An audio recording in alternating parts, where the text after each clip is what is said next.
अस्सलाम वालेकुम। मैं हूं डॉक्टर तहरीम जावेद और आप देख रहे हैं डॉक्टर तहरीम व्लॉग्स। आज के इस व्लॉग में एक बड़ा ही आम सा अहम सा मसला, लेकिन बड़ा ही टेढ़ा सा मसला। टेढ़ा मसला इसलिए क्योंकि हमारे मुल्क में बच्चा टेढ़ा होना एक बहुत बड़ा मसला है और फिर उस बच्चे को सीधा करने के लिए कई किस्म के हरबे आजमाए जाते हैं दाइयों की तरफ से, और फिर वो टेढ़ा बच्चा जो कि जिंदा सलामत होता है उसको कई किस्म की पेचीदगियों का शिकार करके फिर सरकारी अस्पताल रवाना कर दिया जाता है। तो आज की इस वीडियो को बनाने का मकसद ही ये है कि आप जान सकें कि ब्रीच या टेढ़ा या उल्टा बच्चा क्यों होता है, किन वजूहात की वजह से होता है, और कब कब आपको उसके बारे में परेशान होना चाहिए या कुछ सोचना चाहिए और कब परेशान नहीं होना चाहिए, सीधा किस तरीके से कर सकते हैं, और टेढ़े या उल्टे बच्चे की डिलीवरी उसके लिए कौन सी चीज बेहतर है, ऑपरेशन बेहतर है या नॉर्मल डिलीवरी। तो एंड तक आपने ये वीडियो जरूर देखनी है और अपने फीडबैक से हमें जरूर आगाह करना है। और इस कंडीशन में जो अगर आपके कोई भी जानने वाला, कोई भी दोस्त बहन कोई भी है, तो उसके साथ हमारी वीडियो को शेयर जरूर करना। सबसे पहले तो आपकी बात समझ लें कि जो चौथे, पांचवें, छठे महीने में आप जाकर अल्ट्रासाउंड करवाते हैं और उसमें ये सोच सोच कर हलकान हो जाते हैं, और कुछ लोग तब से माइंड बना लेते हैं कि जी अब तो जी बच्चा ब्रीच है, टेढ़ा है, तो अब ऑपरेशन ही होना है। ऐसा कुछ भी नहीं होता। 8वें महीने तक बच्चे की कोई फिक्सिंग, यानी उसका हेड उसका वहां पे फिक्स हो ही नहीं रहा होता।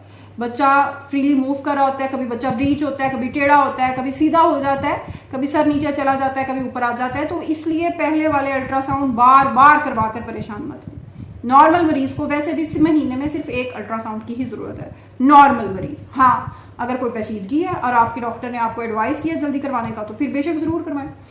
अच्छा, उसके बाद कौन कौन सी ऐसी चीजें हैं जिसमें बच्चे के ब्रीच या टेढ़ा उल्टा होने के चांसेस ज्यादा हैं। सबसे पहले तो कुछ ऐसी कंडीशंस जिनमें खास तौर पर पानी लाइकर बच्चे के इर्द गिर्द जो पानी होता है एमनियोटिक कैविटी में वो ज्यादा होता है। वो ज्यादा होने की बहुत सारी वजूहात हो सकती हैं, माँ के अंदर शुगर, कोई भी इस तरह की बहुत सारी वजूहात हैं जिनमें पानी बच्चे का ज्यादा होता है, और उसमें फिर बच्चा चूंकि पानी बहुत ज्यादा है कैविटी के अंदर तो वो फ्लोट करता रहता है, तैरता रहता है, उसका हेड प्रॉपरली फिक्स नहीं होता। फिर एक और चीज हो सकती है कि आउल जो है वो ज्यादा ही नीचे है, और जब आउल ज्यादा नीचे है तो ऑब्वियसली जो बर्थ कैनाल है वो खाली है, तो फिर वो भी हेड प्रॉपरली वो फिक्स नहीं हो रहा, वो दूसरी तरफ चला जाता है टेढ़ी पोजीशन में या उल्टी पोजीशन में। ब्रीच पोजीशन की भी बहुत सारी टाइप्स हैं, बहुत सारी किस्में हैं, वो भी हम आपसे करते हैं डिस्कस। इसके अलावा एक और बड़ी अब जो आम आना शुरू हो गई है चीज, और वो है फाइब्रॉइड या रसोली, यानी कि हमल होने से पहले ही कोई रसोली मौजूद थी, कोई फाइब्रॉइड मौजूद था आपकी बच्चादानी में।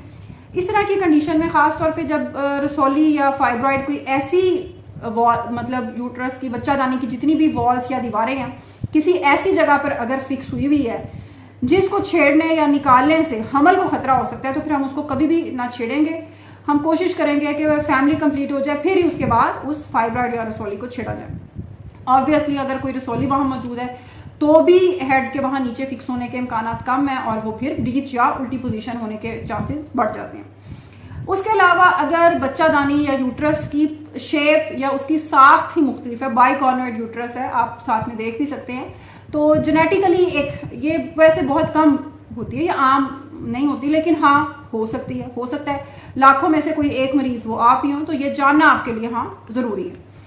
इसके अलावा फिर उसके बाद बच्चे के कुछ मसाइल आ सकते हैं, जिस तरह हाइड्रोकेफलस है, सर में पानी का ज्यादा होना है, फिर साइज जिसकी वजह से बहुत ज्यादा बढ़ गया, फिक्स होने वाली पोजीशन से निकल गया, या मस्कुलर डिस्ट्रॉफी, कुछ इस किस्म के जेनेटिक कंडीशंस हैं जिनमें फिर सर के फिक्स होने का इम्कान बहुत ज्यादा कम हो जाता है। एक और बात जो आपको यहाँ ही समझ लेना बहुत जरूरी है कि हर ब्रीच डिलीवरी नॉर्मल नहीं हो सकती। बहुत सारे लोग ये सुनी सुनाई बातें सुनकर आते हैं और अपना केस खराब करते हैं अपने इर्द गिर्द मौजूद सियाने लोगों की वजह से, जो कि ऑब्वियसली सारे डॉक्टर नहीं होते, लेकिन अपने आप को डॉक्टर समझते जरूर है। और वो मसला ये होता है कि जी फलाने का भी बच्चा आखिर च टेढ़ा सी पर डिलीवरी उसकी नॉर्मल हो गई थी। अब ब्रीच पोजीशन की भी बहुत सारी किस्में हैं। कुछ ब्रीच डिलीवरीज में हम नॉर्मल का रिस्क ले सकते हैं, और वो भी कोई बहुत ही ट्रेंड गायनाकोलॉजिस्ट जिसको ऐसी डिलीवरीज करने का तजर्बा हासिल है। आप एक बड़े अस्पताल में मौजूद हैं जहां किसी भी मसले की सूरत में अगर नॉर्मल डिलीवरी नहीं हो पाती तो फौरन बेहोशी का डॉक्टर भी मौजूद है, नर्सरी की सहूलत भी मौजूद है, ऑक्सीजन भी मौजूद है, और फौरी बच्चे को ऑपरेट करके भी निकाला जा सकता है।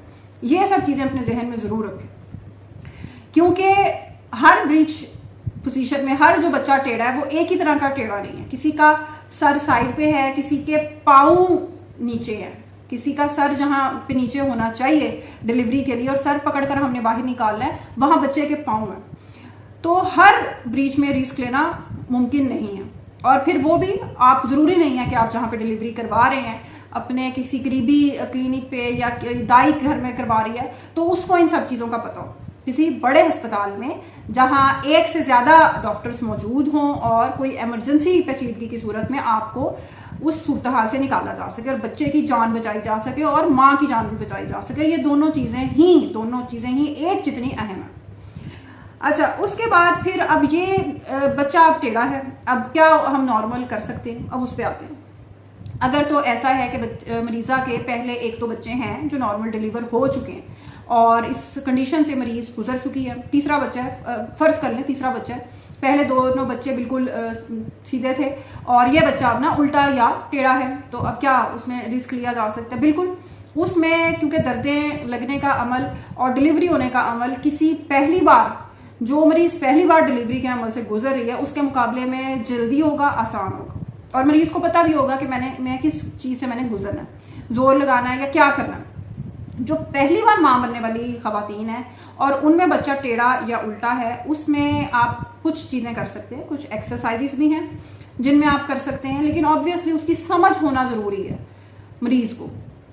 इसके अलावा एक और प्रोसीजर, एक और अमल किया जाता है जिसको एक्सटर्नल कैफेलिक मैनूवर कहा जाता है और ईसीवी इसको कहा जाता है। उसमें ये वही चीज है एग्जैक्टली जो गांव देहात और दूर दराज के इलाकों में दाइयां करती हैं और बाज़ औक़ात केस को बिगाड़ देती हैं। ये कोई ट्रेंड एक्सपर्ट गायनाकोलॉजिस्ट ही कर सकती है जिसको इस काम का बाकायदा तजर्बा हो और ये फिर किया भी ऑपरेशन थिएटर में जाता है पूरे दिनों पे और बच्चे के फेफड़ों को मजबूत करने वाला टीका लगा के और हर इंतजाम करके कि अगर ये काम फेल हो जाए, अगर हम उल्टा उसे ना, बच्चा उल्टा इस पोजीशन में हम उसको सीधा नहीं कर पाते, उसमें उसको प्रॉपर उसको किया जाता है, मूव किया जाता है।